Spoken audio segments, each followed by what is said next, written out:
안녕하세요.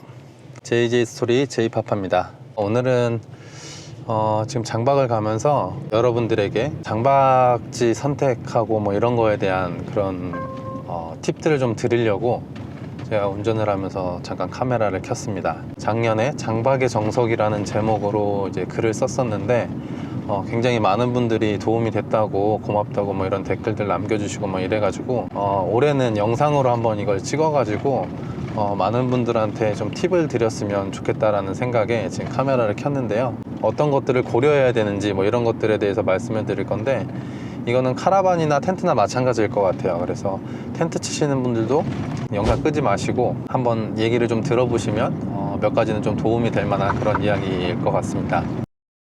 구독과 좋아요는 영상 제작에 큰 힘이 됩니다. 꼭 한번 눌러주세요. 우선 장박지를 이제 선택을 할 때 여러 가지 고민을 해야 되는 것들이 있거든요. 한 5가지 정도 되는 것 같아요. 그래서 첫 번째는 장박 경험이 많지 않다면 되도록 가까운 장박지를 고르는 걸 추천을 드려요. 이제 장박을 하시다 보면 보통 겨울 장박을 많이 하시죠. 겨울 장박을 할 때 이제 폭설이라던가 엄청난 강풍 뭐 이런 것들이 왔을 때 막 텐트가 무너지기도 하고 막 그런 경우들이 많아요. 근데 이제 그 안에다가 보통 이제 CCTV를 놓고 확인을 하실 텐데, CCTV를 봤더니 뭐 텐트가 무너져 있다 이러면은 빨리 가가지고 텐트를 또 다시 뭐 세운다거나 뭔가를 조치를 해야 되겠죠. 그렇기 때문에 멀리 장박지를 고르는 것보다는 가까운 곳, 집에서 제 생각에는 1시간 이내의 거리, 아니면 직장에서 가까운 곳, 내가 갑자기 무슨 일이 생겼을 때 갈 수 있는 그 정도 거리를 제가 추천을 드리고요. 꼭 무슨 사건이 있는 거 외에도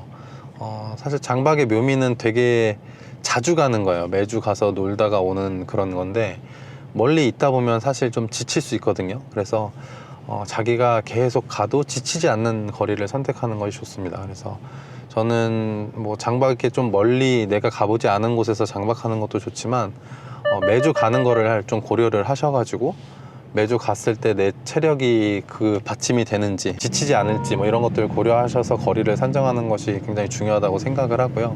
두 번째는 이제 장박지를 우선은 사전 답사를 가서 꼼꼼하게 좀 살펴보셔야 돼요. 그래서 살펴봐야 되는 것들이 생각보다 많거든요. 그래서 뭐 집에 아이들이 있다고 하면 아이들이 놀만한 시설들이 뭐 어떤 것들이 있는지, 그리고 세척장이나 뭐 샤워실 뭐 이런 것들, 뭐 위생 관리 상태라든가 사이트 바닥 뭐 파쇄석인지 뭐 경사가 어떻게 되어 있는지, 그리고 공간이 뭐 텐트 칠 만한 충분한 공간인지 뭐 이런 것들을 여러 가지를 또 고려를 해 보셔야 되잖아요. 그리고 또 특히나 중요한 게 이제 차단기 잘 되어 있는지, 배전압 열어 가지고 차단기 암페어를 또 꼭 확인을 하셔야 돼요. 그래서 보통 20A짜리 차단기가 달려 있을 텐데, 이런 차단기 같은 것들이 잘 되어 있고 내가 쓰는 전기 용량에 맞게끔 되어 있는지 뭐 이런 것들을 좀 한번 살펴보셔야 되고요. 뭐 600W 이야기가 많이 나오는데 캠핑 하시는 분들은 많이들 아실 거예요. 근데 600W가 뭐 얘기들이 다 달라가지고 제가 정답은 어떤 거다라고 말씀드리기는 어렵지만 600W 이상 쓸 수 있게끔 해주는 캠핑장들도 많거든요. 전기로 된 히터 뭐 이런 거를 쓰면 당연히 이제 고용량이기 때문에 위험하기도 하고, 그만큼 전기 시설이 받쳐주지 않으면 뭐 차단기가 떨어지기도 하고 뭐 여러 가지 사건들이 있으니까, 그거는 이제 캠핑장 사정에 따라서 고려해 보셔야 되겠지만 어쨌든 차단 시설은 좀 잘 되어 있어야 한다. 카라반 같은 경우는 카라반에서 물을 쓰신다고 하시면 뭐 배수나 뭐 이런 것들 어떻게 잘 할 수 있는지 사이트 가셔가지고 그런 것들을 좀 꼼꼼하게 확인을 하시고, 그리고 뭐 평일에 전기가 사용이 가능한지, 뭐 냉장고라든가 이런 것들을 좀 켜놓거든요. 그러다 보니까 평일에 뭐 이렇게 차단 시설로 전기를 다 끊어버리는지, 아니면 평일에도 뭐 전기 이렇게 돌릴 수 있는지, 전기 같은 경우 좀 물어보기 좀 애매하면 평일에도 한번 가가지고 전기 코드 뭐 하나 꼽아보면 전기가 들어와 있는지 확인이 가능하잖아요. 그런 것도 좀 확인을 하시고, 그리고 손님 대부분 이제 비용을 받기는 하는데 그 부분도 뭐 이제 크게 신경 안 쓰는 캠핑장이 있고, 손님 오시면 뭐 인당 얼마씩 해서 이렇게 잘 받으시는 캠핑장도 있는데, 그런 부분도 손님이 자주 오신다고 하시면 좀 체크를 해 보셔야 될 것 같고요. 보통 일반적인 캠핑 저희 2박 3일 뭐 이렇게 가고 했을 때는 별로 뭐 안 좋고 막 이러면 그냥 다음엔 안 가면 되지 뭐 이러고 말겠지만 3개월에서 뭐 6개월 이렇게 계약을 해놓고서 뭐 분쟁이 생겨가지고 아니면 마음에 안 드는 게 있어가지고 다시 환불을 받고 뭐 하려고 하면 사실 좀 서로 복잡해지잖아요. 그래서 처음부터 이제 환경을 잘 파악하시고 꼼꼼히 캠장님하고도 조율을 하셔가지고 결정을 하셔야 됩니다.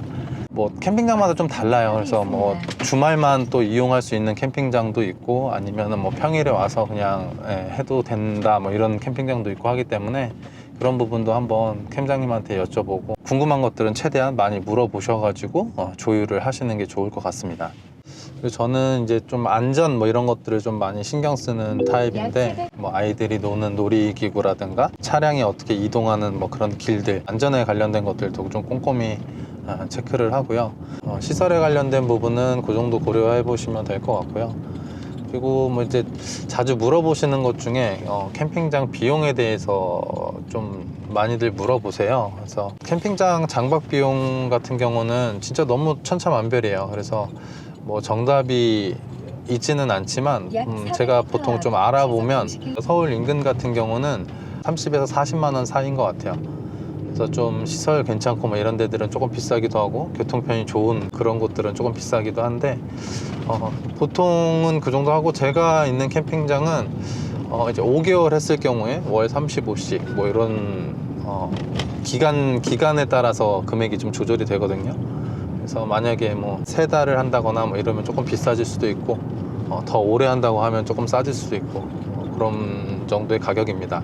처음 장박하시는 분이라고 하면 지인이랑 같이 하시는 거를 추천드려요. 그래서 아무리 캠핑 고수고 내가 장박 고수라고 해도 사실 천재지변은 뭐 어떻게 할 수 있는 부분이 아니거든요. 그래서 막 갑자기 폭설이 내렸다거나 뭐 했을 때 혼자서 해결을 할 수 없는 상황들이 있어요. 그래서 누군가 지인이 같이 장박을 하신다고 하시면 이제 좀 도움 요청하고 막 이럴 때 좀 편하기도 하고 장박을 좀 많이 해보신 분 같은 경우는 이제 경험이 많다 보니까 처음 하시는 분들한테 여러 가지 조언이라든가 뭐 알려주시는 것들이 많아서 분명히 배울 것들이 많이 있을 겁니다. 그래서 장박 많이 해보신 지인하고 같이 하는 거를 처음 하시는 분들에게는 추천을 드리고 만약에 뭐 같이 하실 분이 없다라고 하시면 캠핑장에 이제 장박하시는 분들이 여러 팀이 있잖아요. 그분들하고 좀 사교성을 길러가지고 그분들한테 맛있는 좀 요리도 좀 해서 드리고 뭐 이렇게 약간 좀 친분을 쌓아가지고 좀 친하게 지내시면 꼭 한두 번씩은 도움을 받을 만한 그런 일이 생깁니다. 그래서 잘 사귀거나 아니면 지인하고 같이 장박하시는 거를 좀 추천을 드립니다. 그리고 마지막으로 장박을 하다 보면 굉장히 좀 지겨울 수 있거든요. 계속 똑같은 환경에서 똑같이 하다 보니까 첫 달 같은 경우는 뭐 세팅을 하느냐고 좀 정신없이 보내고 뭐 이제 두 번째 달은 뭐 크리스마스도 있고 연말도 있고 뭐 연초도 있고 구정도 있고 여러 가지 행사들이 있으니까 뭐 이런 거 좀 즐기시다 보면 한 3달, 4달쯤 되면 아마 굉장히 지겨우실 수 있어요.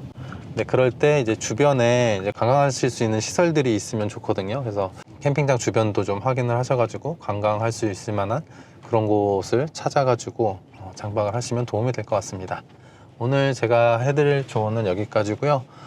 저도 이제 캠핑장 도착해가지고 장박 세팅을 해야 될 것 같습니다. 네. 그러면 다음에 또 뵐게요. 안녕.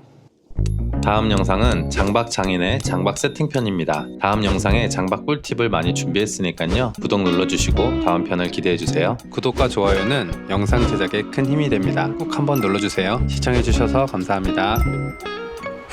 드디어 장박 세팅 얼추 끝냈습니다. 이쪽에 커피 머신이랑 감성 캠퍼인 척 조명을 조금 꾸며봤습니다.